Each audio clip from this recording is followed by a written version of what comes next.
Grace, kumusta ang temperatura ngayon dyan sa Baguio?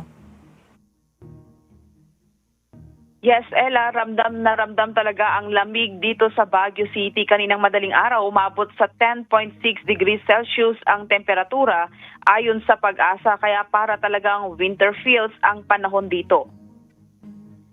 Ayon sa Pag-asa, ito na ang isa sa pinakamababang temperatura na naitala sa Baguio City ngayong taon na umabot sa 10.6 degrees Celsius.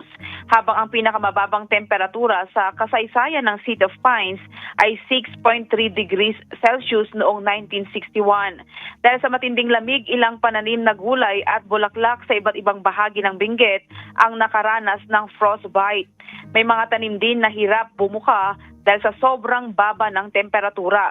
Sa barangay Inglangdad, Paway, Atok, Benguet, nabalot ng yelo ang ilang sasakyan kaninang umaga. Resulta ito ng andap o hamog na nagyelo dahil sa sobrang lamig ng panahon.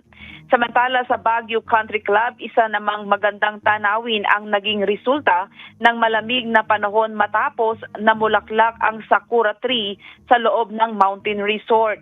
Makalipas ang 7 taon na pag-aalaga at paghihintay, sa wakas ay namulaklak na ang puno na ikinatuwa ng marami.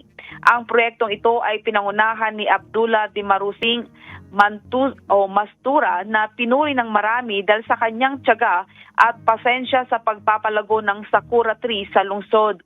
Ang frostbite ay nangyayari kapag bumababa sa 10 degrees Celsius ang temperatura ng isang lugar. Sa kabila ng matinding lamig ay ihatid din ito ng magandang tanawin tulad ng pamumulaklak ng sakura sa Baguio na para talagang nagdadala ng tunay na winter feels sa Pilipinas. Yan muna ang balita mula dito sa Baguio City. Balik sa'yo, Ella. Maraming salamat, Grace Doctolero.